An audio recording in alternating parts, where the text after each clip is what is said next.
Una vez, una tarde, llevaba un niño un pollo. Porque yo estoy aquí por mi plata, señor. Solamente me falta ser presidente del Perú.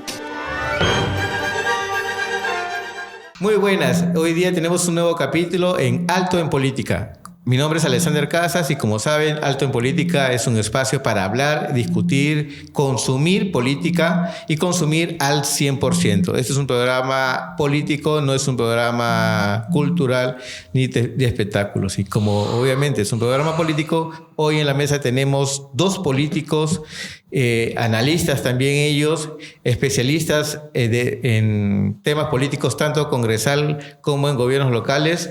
Tenemos a Pedro Morales, aquí a mi derecha, y tenemos en mi izquierda a Miguel Ibarra, también politólogo, ¿no es así? Politólogo. Y ha impulsado el Colegio de Politólogos, y Pedro Morales ha sido candidato al Congreso de la República y asesor actualmente en los municipios, ¿no? Así que vamos a iniciar con la presentación de cada uno de ellos, que se presenten brevemente. Bueno, mi nombre es Miguel Ibarra, yo soy politólogo, soy asesor parlamentario, catedrático universitario y también me dedico a la actividad del análisis de la gestión pública. Bien. Hola Alex, hola Miguel, mi nombre es Pedro Morales, soy abogado con maestría en ciencia política y gobierno y tengo experiencia profesional en cuanto a Congreso de la República, en comisiones, en bancada parlamentaria y actualmente como asesor de municipalidades. Muy bien. Y ya entrando en el mes de noviembre, estamos discutiendo sobre el tema de la reforma política dentro del Congreso. Vamos a ver qué es lo que se viene dentro del Congreso de la República. ¿Cómo ven ustedes ahorita el Congreso? ¿Cómo lo ves? ¿Qué situación está? Aparte del 2% del... Bueno, el Congreso, como en todos los congresos del mundo, en su mayoría, es la caja de resonancia de la voluntad popular, ¿no? Y además del ánimo popular. Pero sin embargo el Congreso de hoy, el peruano, tiene niveles que nunca antes se habían visto, ¿no? Un 4% de aprobación es bajo, es un Congreso realmente deslegitimado. ¿Y por qué es un Congreso deslegitimado? O sea, hablo como institución, no como congresistas individuales. Es un Congreso deslegitimado porque las normas que se están aprobando, las normas que se discuten, no están aterrizadas a la realidad. No se está escuchando al interior del país, a las regiones, a las provincias, y entonces esto hace que esta institución, el Congreso, este poder del Estado, no tenga ya la legitimidad que el pueblo le dio con su voto, ¿no? Todo lo que saque hoy día el Congreso, si sea bueno, va a terminar siendo malo porque la gente no les cree, porque la gente no los quiere, ¿no? Y eso nos está pasando factura en todos los problemas que tenemos hoy que no tienen solución. Recordemos, Alex, que el Congreso complementario tenía una agenda.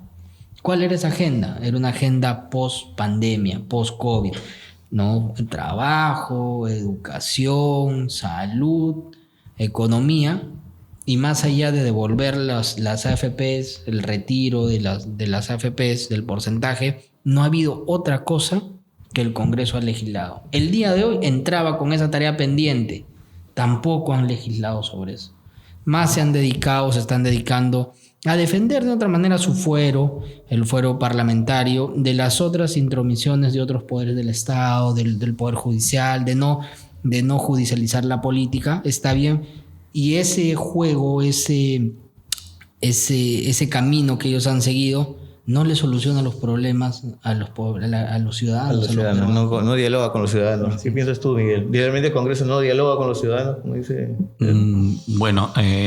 Ciertamente en todo el mundo, creo, y en particular en América Latina, los congresos nunca han sido muy populares, ¿no? Porque la población siempre siente que el Congreso debe hacer mucho más de lo que hace, no entendiendo quizás que el Congreso o los parlamentos legislan, no ejecutan obras. Y es una confusión que a veces la población lo entiende así, pero más allá de ello es también la crisis política que se genera dentro del mismo, producto de partidos políticos que tienen una baja popularidad, cuyos militantes que son congresistas a 48 horas de la elección se inscribieron.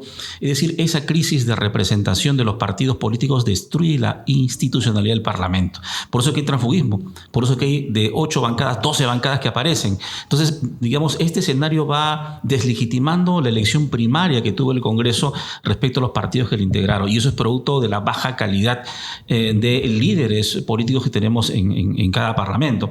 Eso sumado a las crisis que hemos tenido, ¿no? Porque hemos tenido 5 presidentes en casi 6 años, vacados algunos de ellos, otros por ascensión como congresistas al mando, y todo eso nos genera pues una mayor inestabilidad política.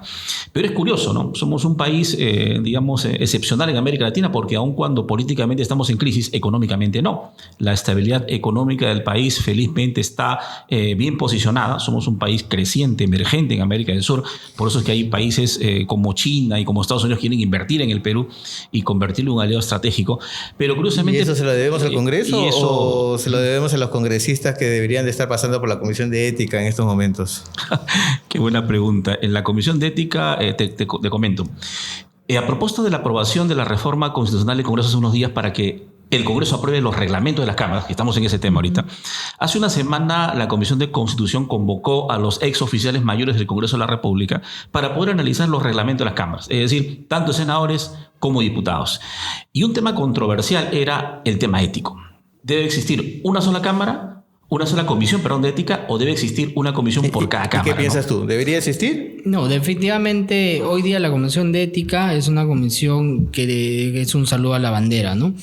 Ya habían proyectos de ley respecto a reformar esta Comisión de Ética. Yo suscribía muchas veces el planteamiento que tenía el excongresista Víctor Andrés García Belaúnde, donde la Comisión de Ética la trasladaba a ex parlamentarios y a personalidades que puedan no tener ese vínculo o ese espíritu de cuerpo con el colega congresista, ¿no? Entonces, la Comisión de Ética era una comisión que estaba fuera del Congreso, que sesionaba con gente que no era parlamentaria, gente externa, que podía de una otra manera tener más objetividad en cuanto a los casos que se llevan, las acusaciones. Así es. Es una posición válida que creo que solucionaría. Una comisión, ¿no?, externa. ¿Cómo lo ves tú? Una comisión externa a esta comisión. ¿Vale realmente tener una comisión de ética en el Congreso o se lo pasamos mejor al al judicial? A ver, según la tradición parlamentaria, los congresistas, en medio de su autonomía, digamos, a la consideración de un poder del Estado que tiene ciertas prerrogativas, han mantenido dentro del foro parlamentario la independencia para poder juzgar a sus legisladores cuando estos cometen faltas éticas. Y hay que diferenciar. Una cosa es una falta ética y otra cosa es un delito común. Así es. O sea, ¿mucho sueldo es un delito? Es un delito ¿sí, contra la administración pública, claro. Que no deja de ser una falta tampoco. También. Entonces, ¿qué es lo que hace el Congreso? Lo que el Congreso hace con el legislador que comete esta irregularidad es sancionarlo.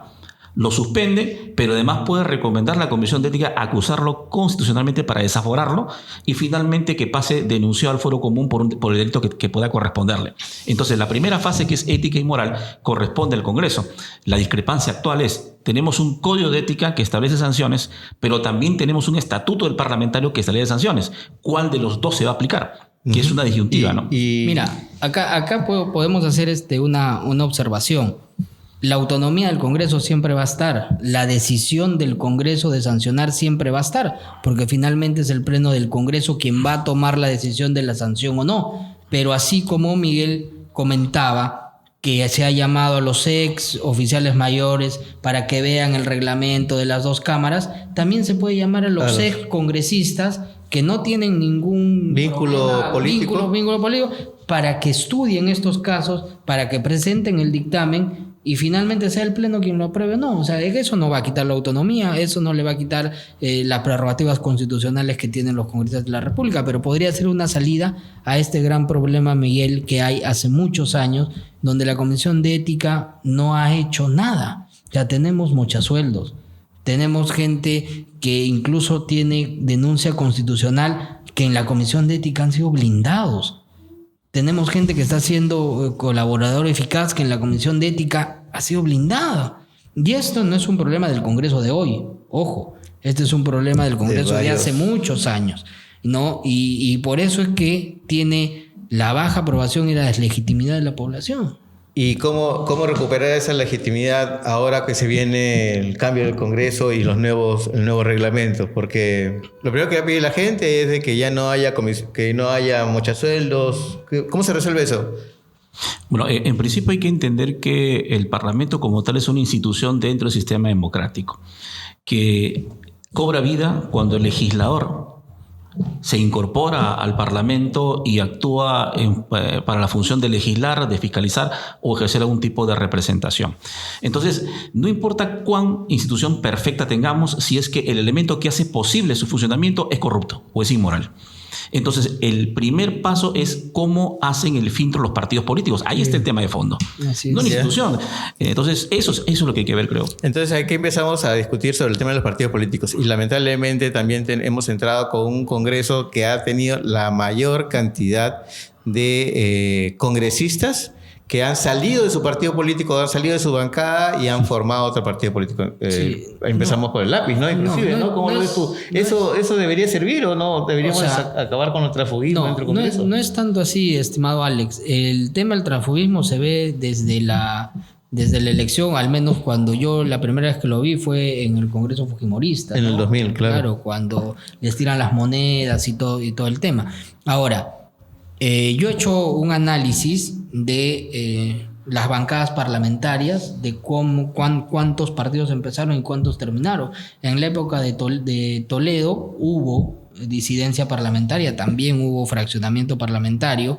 En la época de Ollantumala igual hubo un montón de disidencias y de fragmentación. Hoy día hay un montón de fragmentación, pero las situaciones se van repitiendo. Por eso es que planteamos hace mucho tiempo que la curul debería ser del partido, no debería ser del congresista. ¿Por qué? Porque al ser del partido, si tú te sales de ese partido, entonces el partido ingresa a su acceso. ¿Qué piensas tú, Miguel? Yo coincido con él en que hay la necesidad de poder legislar sobre ese tema. Hace poco estaba revisando un artículo que he publicado que va a salir mañana. Respecto al tema del transfugismo, en este último periodo 40 congresistas se han movido y de una totalidad casi de 9 bancadas tenemos 16 bancadas. Mira, entonces, impresionante. Impresionante. Ahora, ¿cuál es el problema aquí? El problema es que la Constitución protege la autonomía, digamos, y la prerrogativa del legislador de poder tener la libertad de poder opinar y todo lo demás, como se llama la inmunidad parlamentaria. Pero aquí hay un tema importante, ¿no? Que yo cuestioné y que lo debatimos en este tema del reglamento, es cuando se concluye la elección y se eligen representantes, esos representantes son producto de una elección que corresponde a la voluntad del pueblo de haberlos seleccionado como tal, ¿ok? Yeah. Entonces, se entiende que cuando aparecen nuevos grupos parlamentarios que no son los originarios y se van moviendo, eso ya no tiene legitimidad, porque eso no es lo que decidió el pueblo. ¿Qué se debe hacer entonces con esa comisión? ¿Decirle, sabes que no te puedes formar como bancada? No, lo que yo he propuesto, que he escrito, es lo siguiente. Si ya están dentro, ya ingresaron, pero el reglamento sí puede hacer eso, prohibirles que postulen a cargos y prohibirles que formen grupos parlamentarios. Es decir, ellos pueden legislar, pueden votar y pueden participar, pero no integran ni grupos parlamentarios, o sea, no pueden constituir ninguno hasta el cierre de todo su periodo, los 5 años, y tampoco pueden postular a cargo alguno, porque ellos no fueron elegidos por el nuevo grupo que están formando, sino por el primigenio a quien le otorgó la voluntad. Y aquí hay un interés para ese tema, a ver. Humildemente yo discrepo con esa posición porque no va a terminar el problema. Me explico. Como dice Miguel, ahí hay una posición que comparto. La elección de los congresistas es el mandato de la voluntad popular. La población te dice cuáles van a ser la correlación de fuerzas que va a integrar un Congreso. Oposición, oficialismo, los que apoyan al oficialismo, los que apoyan a la oposición. Yo quiero tener 5 bancadas y por esas 5 bancadas entré. El hecho de que el reglamento del Congreso permita la disidencia de los congresistas de su partido ya afecta y además rompe la correlación de fuerzas que esa voluntad popular te dijo en las urnas. Primero.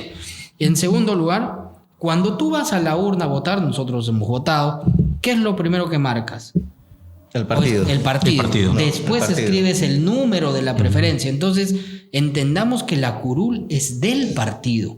Y si hay un congresista que decide del partido, se va del partido por la posición que tenga, esa curul pierde el partido.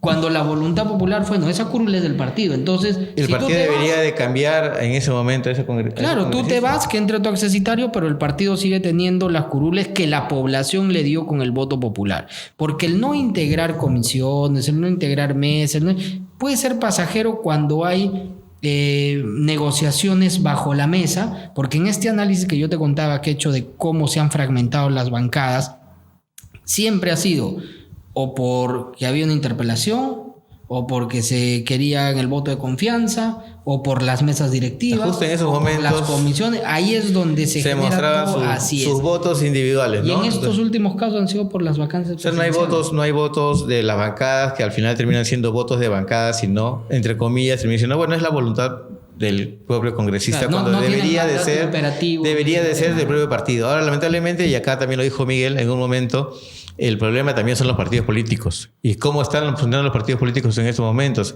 Tenemos 30, no sé si llamarlos partidos, disculpen, porque algunos son cascarones, Organizaciones, otros son ¿no? organizaciones, otros son empresas. Bueno, la ley te habla de organizaciones. ¿no? políticas. Pero llamarlos partidos políticos como tal, como los partidos que tienen más tradición, ya tenemos 30 que van a llegar a ser 30 más que están en camino. Inclusive hay un proyecto de ley para ampliar el proceso de inscripción de los partidos políticos para que incorporar 30 más.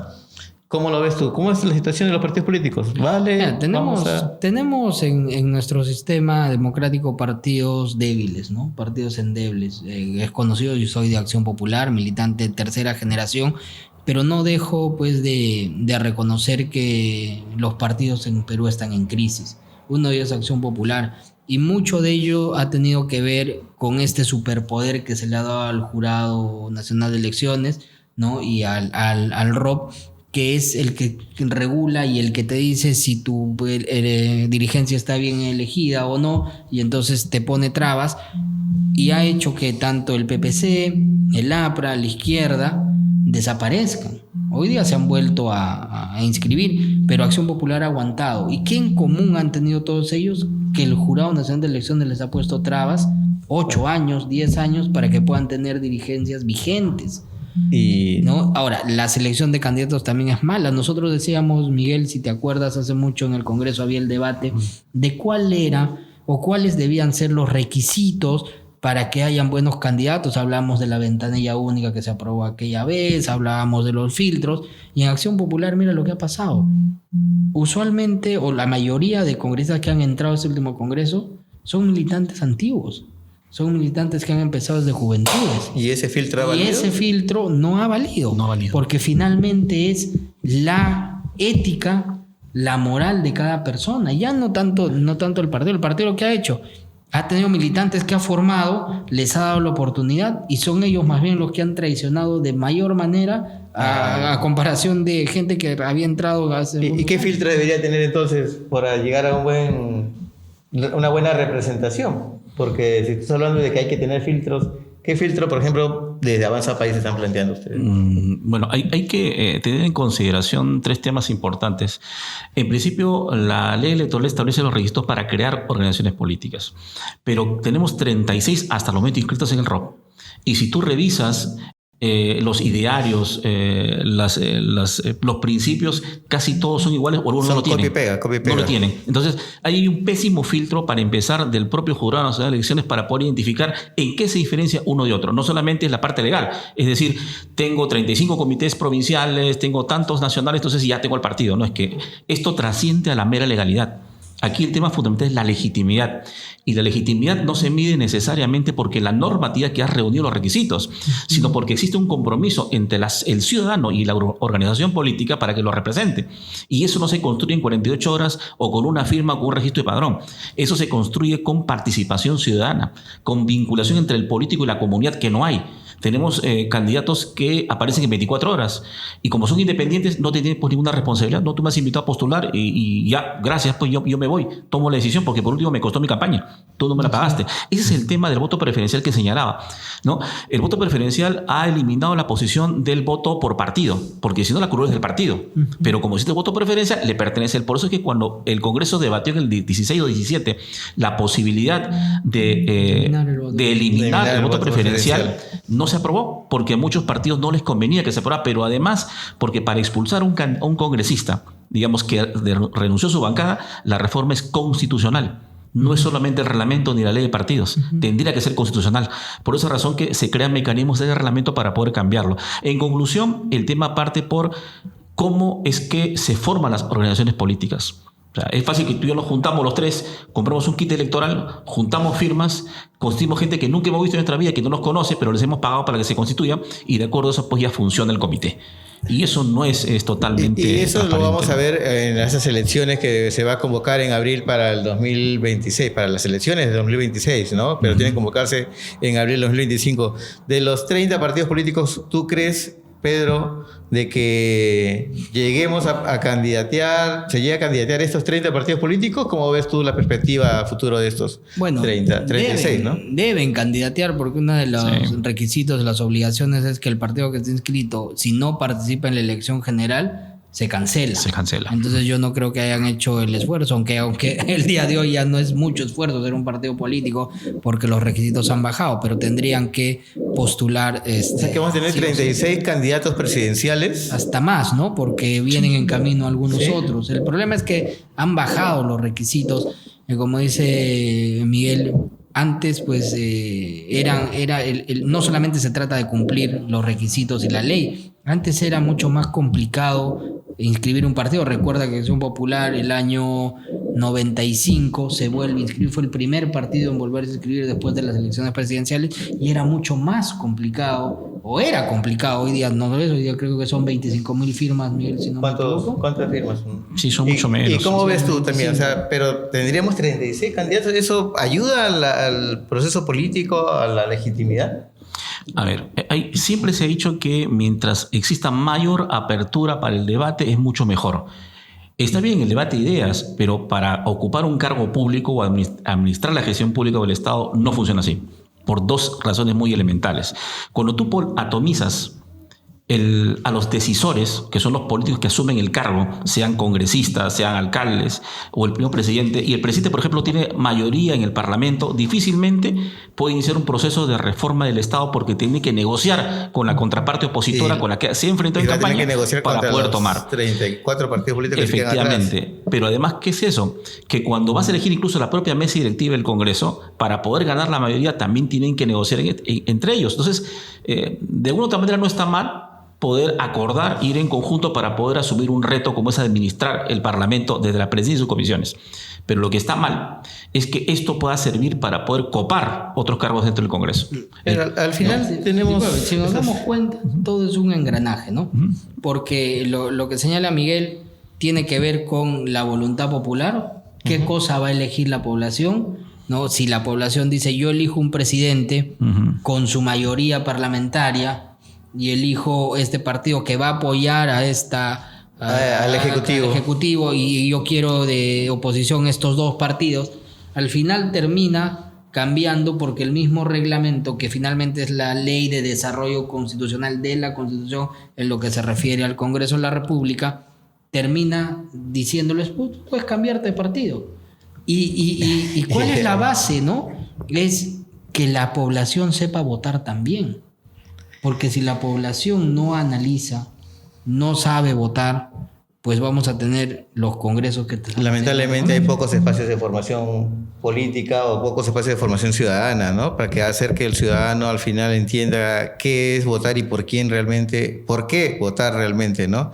Y aquí entra la pregunta, ¿y habría la posibilidad de alianza? ¿Avanza País va en alianza o no? Bueno, yo no pero no puedo opinar sobre esos temas. ¿Cuál consideras tú? ¿Consideras que debería ir en alianza? Yo creo que las alianzas median la identidad de una organización que se dice representar a la población que ha constituido comités para poderlo reelegir. Las alianzas siempre han correspondido a estrategias políticas coyunturales para poder ganar una elección. Pero yo no creo que ningún partido conviva permanentemente en alianza con otros, compartiendo, a veces no compartes ni ideales, pero te sumas, y eso es un gran problema. Si te das cuenta, las últimas candidaturas presidenciales que hemos tenido en 20 años, ningún candidato presidencial ha tenido mayoría en el Congreso. Siempre han sido mayorías fraccionadas. Es decir, no existe esa cohesión. ¿Por qué? Porque tenemos liderazgos que son coyunturales, a diferencia de liderazgos como, por ejemplo, Belaúnde Terry, a diferencia de liderazgos como Alan García Guaya de la Torre en su momento. Entonces, sí hay escenarios distintos, efectivamente, que habría que corregir, ¿no? Pero va a haber, ¿tú cómo lo ves? Acción Popular también va... Yo recuerdo, Alex, que el año 2016 se debatía la ley del transfugismo, contra el transfugismo, ¿no? Y una de las defensas de los que habían transfugado a otro partido era: nosotros hemos hecho una alianza electoral, más no una alianza de gobierno. Pues finalmente te juntaste y la población votó por esa alianza. Hoy día te fuiste, no, pues es que yo era solamente electoral. La gente no vota solamente por electoral, vota por un plan de gobierno, y ese plan de gobierno se hace con las uniones de los partidos. Entonces, eso debilita también, eso hace pues que la voluntad popular se merme, pero Acción Popular debería ir en una alianza. Yo creo que no. La identidad de los partidos deben mantenerse, deben persistir, y además que ya lo hemos visto nosotros muy, muy cerca, cómo Paniagua intentó hacer un frente centro y no resultó, porque los egos políticos son muy grandes, ¿no? Entonces, ¿quién va a dirimir? ¿Quién dice ya yo no, tú sí? ¿No? Es muy complicado, Claro, yo creo que es muy complicado que hayan 36 candidatos presidenciales de talla, hablamos de talla para ser candidato presidencial, y otro de que también se ven alianzas posteriores a ganar las elecciones, ¿no? Pasó con el Lápiz y Nuevo Perú, ¿no? Sí, claro. Que al final Lápiz ganó el gobierno, pero los que lideraban el partido los que gobernaban era Nuevo Perú, ¿no? Pero eso ya después de Verónica, roto, ¿no? Eso ya después de roto. Eso fue después. Claro, o sea, después de roto se van acomodando, van. Es más, Miguel, en el mismo Congreso nacen los nuevos partidos. Con las alianzas, ¿no?, que hacen entre bancadas. Ahora está el cerronismo, ¿no? Ya no es el cerronismo ya como partido político, ¿no? ¿Cómo lo ves tú eso? ¿Funciona? Hay que entender que los liderazgos se construyen en función a ciertas características propias, ¿no? Inicialmente el líder es ese personaje disruptivo que tiene un discurso muy bien armado, que tiene una ascendencia con la población, que se mimetiza o articula claramente con la demanda social. Entonces, en su momento, tener un liderazgo, protagonismo desde el Congreso y poder empoderar o empoderarse a sí mismo es importante. Por eso es que, como decía, en el Congreso con los grupos sí se pueden formar partidos o se puede empoderar a un tercero. Porque una cosa es entrar a una campaña política desde fuera de cero, y otra cosa es tener un brazo político dentro que articula contigo y te fortalece. Ojo, son dos escenarios totalmente distintos. Entonces, a cualquier candidato le es apetecible tener una bancada o una correlación que le permite impulsar su candidatura. Y negociar, ¿no? Claro. Yo creo que ahí justamente está el error del candidato presidencial, porque el Congreso está tan venido a menos que cualquier congresista que te defienda, claro, es mejor que no lo haga, porque te va a restar en lugar de sumar. Y por eso es que figuras nuevas, los outsiders que no tienen bancada, que no tienen nada, son los que empiezan a... Pero igual pasó con algunos políticos que apenas ganó Castillo, comenzaron a desfilar congresistas por Palacio de Gobierno. Johnny Lescano. No es el primero. Bueno, oye, Johnny Lescano, ¿dónde están los morados? No, se creó su propio partido. Entonces, soy la misma opinión. Pero también, ¿no? O sea, gente que se acomoda o busca acercarse al Ejecutivo, ¿no? Me imagino que eso habla muy mal de los candidatos políticos. Pero ya yendo al proceso electoral, entonces, ya el 2026, proceso electoral, gana un partido político. Y aquí es una pregunta técnica, ustedes que saben más sobre este tema. Los partidos políticos que no logran ganar el 5% en las elecciones generales, ¿lograrán postular también a los regionales y municipales? Bueno, eso es una decisión que va a tener el Jurado Nacional de Elecciones. Yo considero, posición personal, que el partido que no pasa el 5% en la elección general queda automáticamente eliminado, ¿no? pierde la inscripción. ¿Debería o está escrito? Debe, porque la ley dice así. Pero el Jurado Nacional de Elecciones por ahí también ya salió a decir, no, pierde la inscripción para el siguiente proceso. El siguiente proceso es el municipal, pues no, para el siguiente proceso general. Entonces, en realidad, creo yo, va a terminar en manos del jurado, pero el que no pase la valla en las generales, creo yo, debería estar cancelado. ¿Cómo lo ves tú? El Congreso ha iniciado hace poco en la Comisión de Constitución el debate de la reforma de la ley electoral a propósito de las elecciones que se vienen. Y si bien es cierto que la ley establece literalmente que un partido que no pase la valla esté imposibilitado de postular en la siguiente, porque como persona jurídica ya está constituido, simplemente es el acto de que participe. Como no alcanzó a pasar la valla, no participa. También es cierto que esto se puede hacer extensible a los partidos que participan en elecciones regionales y locales. Ahora, ¿por qué se crea, digamos, esta duda? Por un tema importante. Recordemos que hay organizaciones políticas que son regionales y locales, no son nacionales. Entonces, la interpretación que hace el jurado de no pasar la valla se refiere a la valla nacional. ¿Ok? Pero hay partidos locales, o sea, organizaciones políticas locales, regionales, que no son nacionales, que participan. Entonces, a ellos no se les aplica esta función por la condición que tiene, sí a los nacionales. Entonces hay una interpretación que debería precisarse, cierto, el jurado lo ha dejado en el aire, todavía habría que verlo, pero es importante que en esta reforma se pueda tratar, por ejemplo. Sí, ahora, al tener el espíritu legislador de eliminar los movimientos regionales y locales, pues lo único que quedaría son los partidos nacionales. Efectivamente. Y los partidos nacionales son los que tienen la interpretación que Miguel dice. Entonces, en estricto, ya se tiene un espíritu legislativo, ya se tienen las posiciones, no deberían postular. A eso justamente ya mi siguiente pregunta es, ¿los gobiernos regionales y locales aún van a postular o ya no pueden postular? Aún está en debate, entiendo, en el Congreso, ¿no? No lo sé, no lo tengo bien claro. Este es el último periodo que postulan como independiente, el último. O sea, al día de hoy ya no, o sea, al día de hoy ya no van a poder, ¿no? Sí. Solo con partidos. Solo con partidos. Ahora, es una valla bien grande para los partidos lograr articular con la demanda ciudadana, pero va a significar que algunos movimientos se adhieran a partidos. Eso va a pasar. Entonces, y eso va a significar también un riesgo, ¿no? Porque no siempre los movimientos locales empatan con los partidos nacionales. Es bien complicado.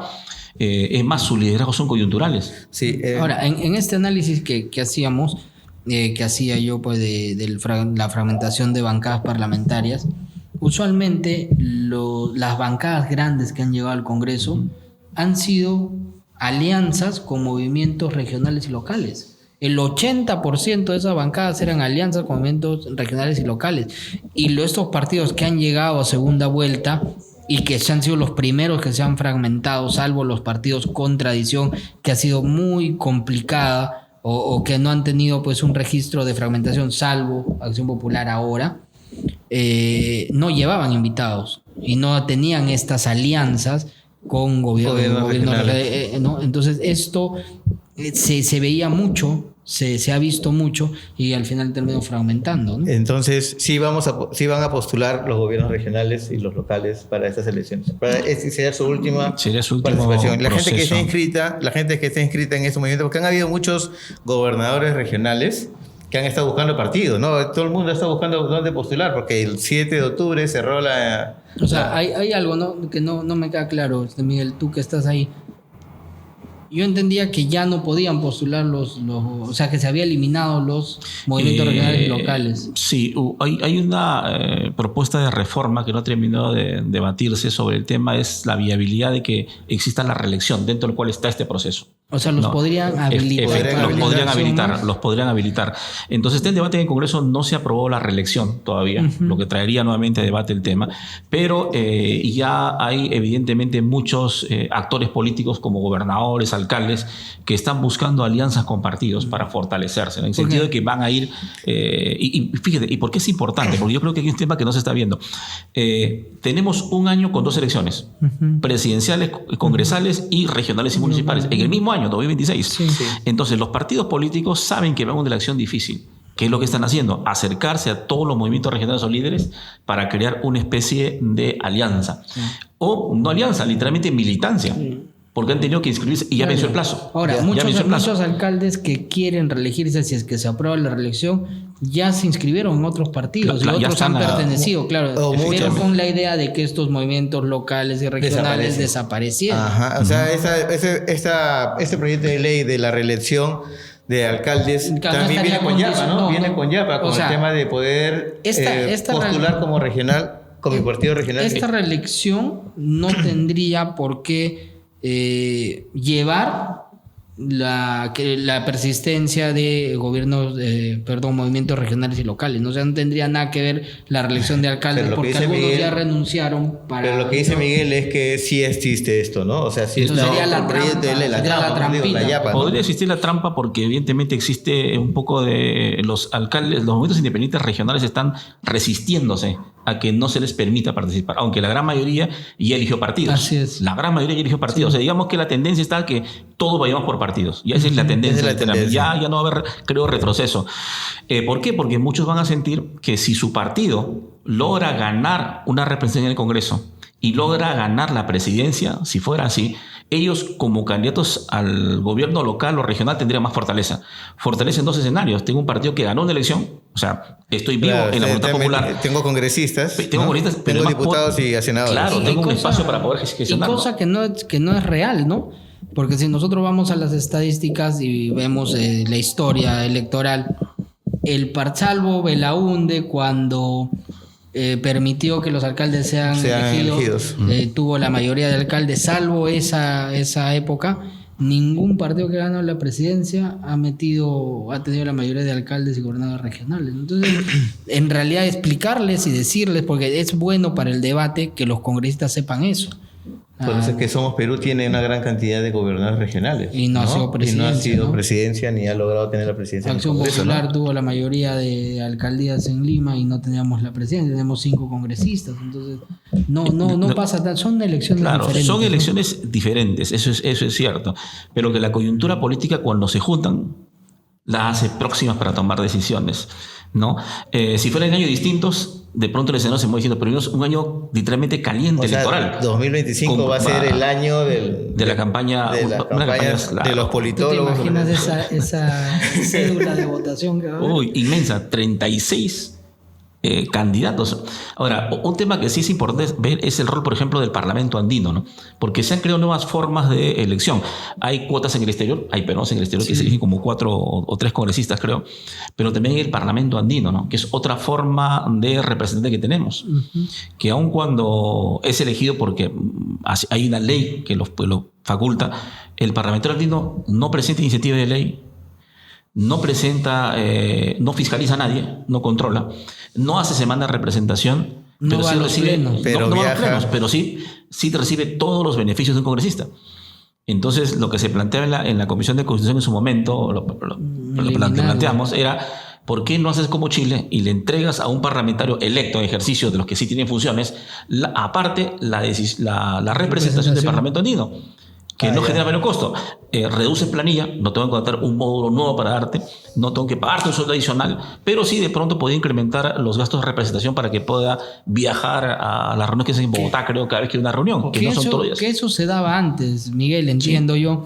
Porque además estaba en debate hace algunos años también los PECs, los peruanos en el exterior, ¿te acuerdas? Claro. Que era una especie de parlamento andino, pero de los congresistas electos. ¿no? Hoy día pues se ha creado esta suerte de... Ya, toma tu distrito, yapa, tienes tu toma yapa. tu yapa, ¿no? Tu Toma distrito tu yapa electoral y ten tus 5 extranjero, parlamentarios sí. andinos que en realidad habría que ver cuál es el costo que genera para el país, para el Congreso, la República, el mantener estos 5 parlamentarios andinos con todo el tema administrativo que carga y cuáles son los resultados. Sumándole que el Senado, el próximo Senado va a tener 30 senadores, 60 senadores y cada uno va a tener 6, ¿cuántos? Claro, Alex ha tocado un tema que poco se está hablando y que es importante. En la mayoría de los parlamentos latinoamericanos ya existe lo que es el servicio parlamentario de carrera.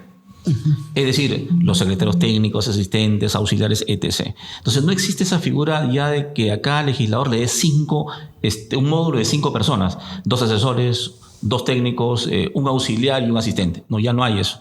Siempre se destila a dar 2. Entonces, la gran pregunta es, si vemos cuál es la proporción entre la organización parlamentaria y el servicio parlamentario, veamos que la organización la duplica. Es decir, hay mucho más gente de confianza traída que gente de carrera. ¿Cuál es el problema con la gente de confianza? Probablemente el 20% tenga experiencia en el Congreso, o sea, ya ha tenido cargos consecutivos. Los demás es pero el resto ha entrado nuevo. Y yo pregunto, ¿es necesario que un congresista traiga a una secretaria, a un asistente, a un auxiliar, a un técnico para que cumpla una función meramente administrativa que la pueda hacer el servicio parlamentario? Yo creo que no. A un asesor sí, probablemente, ¿no? Porque con él comparte la experiencia de desarrollar iniciativas de ley, pero el personal técnico no. Yo creo que esta reforma debería contemplar algo que no se está viendo y que sería importante, es que el servicio parlamentario de carrera sea incorporado en este proceso, porque no se aprobó el estatuto parlamentario para poder incorporarlo, es decir, no tenemos personal de carrera. Es más, ustedes saben que tenemos secretarios técnicos que no logran copar todas las comisiones. Tenemos técnicos que asumen de secretarios técnicos y tenemos mucho personal de confianza en comisión. Entonces, ¿es el Congreso una agencia de empleos? Tampoco. Sí, pero ahí hay un problema, son creo 60 yo. senadores. Sí. Por 5, por 6. Yo he estado en ambos lados, ¿no? Como servicio parlamentario y también como personal de confianza dentro de los años que estuve en el Congreso de la República. Pero es verdad también, Miguel, que el servicio parlamentario necesita una reestructuración completa. Total. El tema no pasa, creo que el problema no solo pasa, porque también es un problema de la gente nueva que se trae, la gente de confianza. No podemos tener, Miguel, secretarios técnicos que hace 15, 20 años no se cambien, no se actualicen. No podemos tener una ex jefa de comisiones que no haya pasado las faltas de los parlamentarios para que no les descuenten y no pasó nada y sigue ahí y siguió de jefa. No podemos tener secretarios técnicos que a mitad del periodo sean retirados por ineficiencia y sigan cobrando el sueldo. O sea, no podemos tener especialistas parlamentarios que asumen una secretaría técnica por encargatura porque el secretario técnico no da la talla. Entonces hay mucha... Y además que, a ver, vayamos a sincerarnos. El Congreso es una institución de naturaleza política y muchas de las personas que están ahí son porque tienen una vinculación política. Tanto los de confianza... ¿Y debería de como los mantenerse en servicio. esa línea? Mira, a quien yo le tengo mucho cariño, a dos personas que yo les tengo mucho cariño porque además trabajaron con mi padre, el doctor Eliche y Pepe Chevasco. Cada uno, Eliche ha sido ministro, ha postulado por el Partido Morado. Chevasco entiendo que estuvo por Podemos, son inteligentes, muy, muy capaces, pero tienen pues, todos tienen filiación política. Entonces yo creo que debería haber una reforma profunda que puede ir con lo que dice Miguel. Nuevo estatuto parlamentario puede ser uno nuevo y tener un nuevo concurso. Paso, tu papá ha sido congresista, Pedro Morales ha sido también congresista tres veces, ¿no? De Voluntad Popular. Sí, vamos a última intervención sobre el tema y para entrar ya a los gobiernos locales. El tema aquí importante es que sí tiene que haber una ley de promoción y acceso al servicio parlamentario para evitar el tema de la politización. ¿Qué pasa, por ejemplo? Cuando hay una mesa directiva, cada vicepresidente tiene una dirección. Entonces, el oficial mayor, ¿a quién manda? Si la primera vice es la que maneja participación ciudadana, no depende del oficial mayor. Entonces, también hay una desorganización. Debemos estructurar adecuadamente el servicio parlamentario como otras partes del mundo para que sea técnico y objetivo y no sea necesariamente partidarizado. Es cierto que va a haber actividad política propia, pero necesitamos tener un equipo técnico que nos permita mejorar. Ahora, ¿cuántos de ellos pasan por supervisión? Probablemente ninguno.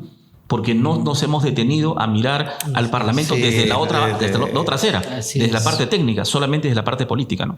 Y ese es un gran problema, y lo mencionábamos también cuando hablábamos del tema de el nivel de representación que genera al final el Parlamento, ¿no? Y como dices tú, podemos tener muy buenos técnicos o muy malos técnicos que se mantienen por años por el servicio parlamentario, pero que no han generado ningún cambio. Lo vi hace poco en la Comisión de la Comisión de Justicia. Donde tenemos ahí a la que ha sido la fiscal. ¿Cómo se llama? Gracias, Chaiz. Prácticamente dando una cátedra de cómo debería de ordenarse un proyecto de ley y... Ahí tenés y decía ella misma, ¿no? ¿Y dónde está el especialista de la comisión que no ha revisado tal norma? No ha comparado, y así, una cátedra enorme. Qué vergüenza tener esos tipos de equipos técnicos dentro del Congreso Que la gente ahora lo está viendo, por suerte ahora se está transmitiendo. Antes no se transmitía. Claro, mucho de los, ¿no? de los proyectos de ley que se debate, se aprueba, son producto de la inexperiencia no solo del personal de confianza, sino también de la falta de profesionalismo del personal estable del Congreso, del servicio parlamentario. No son todos. Hay que rescatar que hay gente muy buena, muy preparada. Me ha tocado estar con gente, pero de un nivel altísimo, que está en el servicio parlamentario.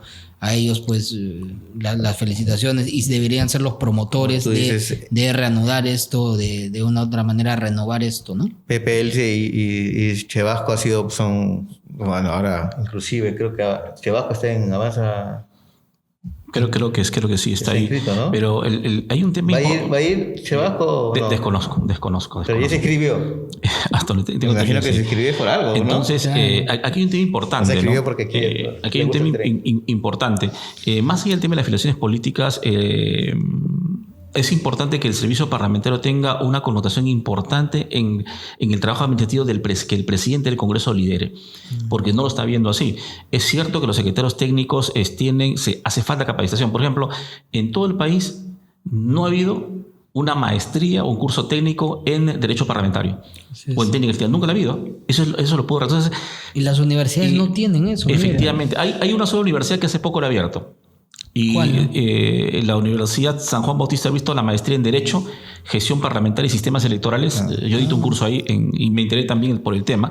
Pero además, la mitad de la plana docente es de la Complutense de Madrid. O sea, son los secretarios técnicos de las cámaras de las Cortes Españolas, de las Cortes Generales de España. Claro. O sea, y es increíble tener más de 6 o 8 profesores que hacen gestión parlamentaria y te dicen, en nuestro caso es de carrera. O sea, el servicio, ellos van promocionándose por evaluaciones. Igual pasa en Uruguay, igual pasa en Chile, igual pasa en Ecuador. Y no sé cómo nuestro Parlamento no logra centrarse en este tema administrativo y decir, pues vamos a crear el servicio de carrera.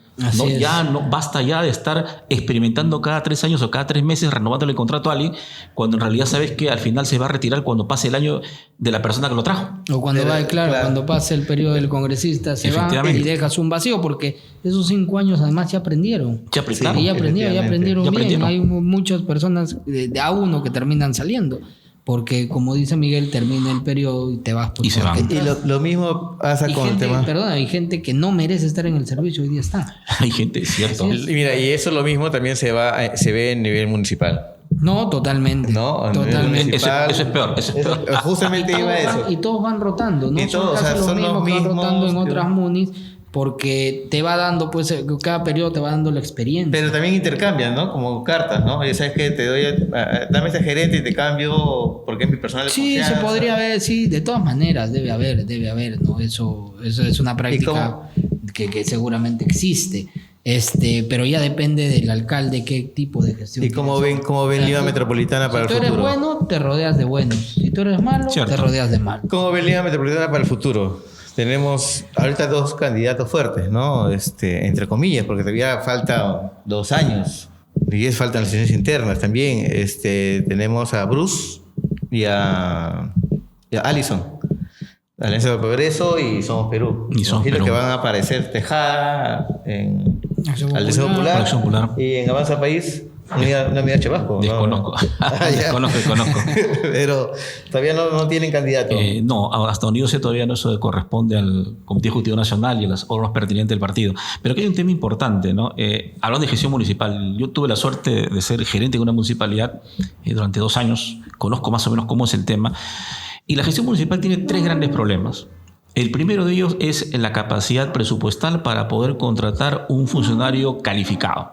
O sea, un gerente que ha estudiado maestrías, que tiene especializaciones, no va a venir por un solo de 3.000 o 4.000 soles o 5.000 soles que le des, porque el resto son bonos. Entonces hay que ser realista. No hay una inversión significativa en la calidad de los funcionarios que tienes.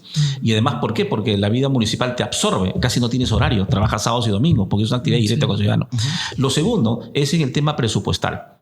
Cuando un alcalde ingresa, ejecuta el presupuesto del anterior.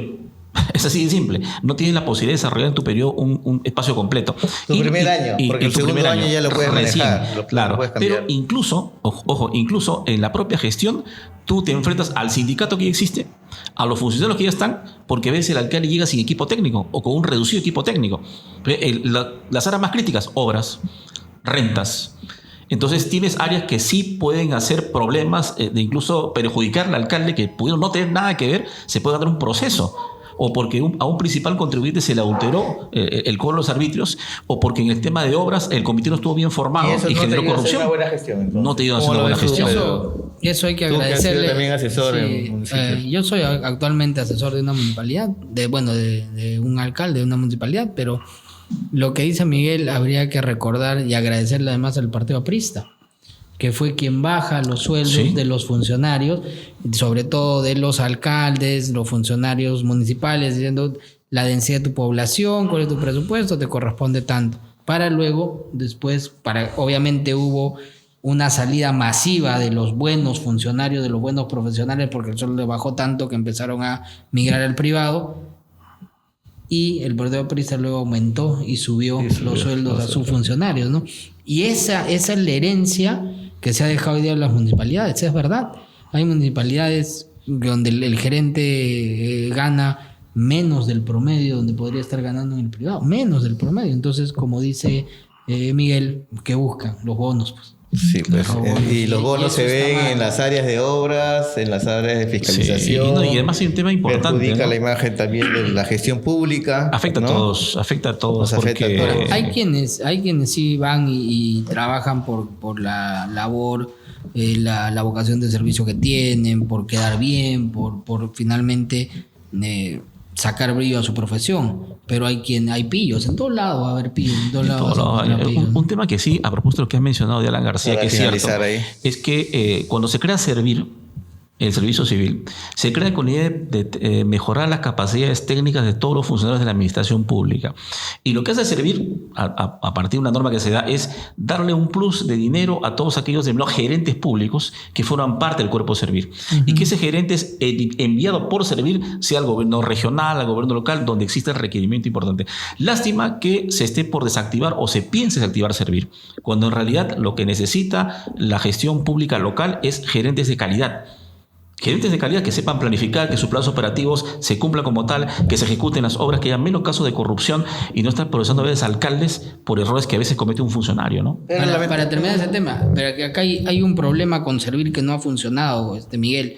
Si bien es cierto, Servir iba a formar a los futuros gerentes, primero que no ha sido así, y segundo que es Servir quien destituye a los funcionarios administrativos, quienes llevan los procesos, y muchas veces no tienen pues la razón, ni tampoco han aplicado bien la razón. Entonces acá hay un problema que es una super institución donde todos los funcionarios administrativos públicos van a caer y ellos son los que deciden, ¿no? Uh-huh. Y tenemos que reconocer también que los gerentes también son parte del partido político o deberían de estar cercanos a la política del alcalde, pues, ¿no? O sea, yo por más técnico que sea, el alcalde tiene una política propia, tiene una idea propia de cómo gestionar, porque ha sido parte de su campaña y va a tener que ejecutar.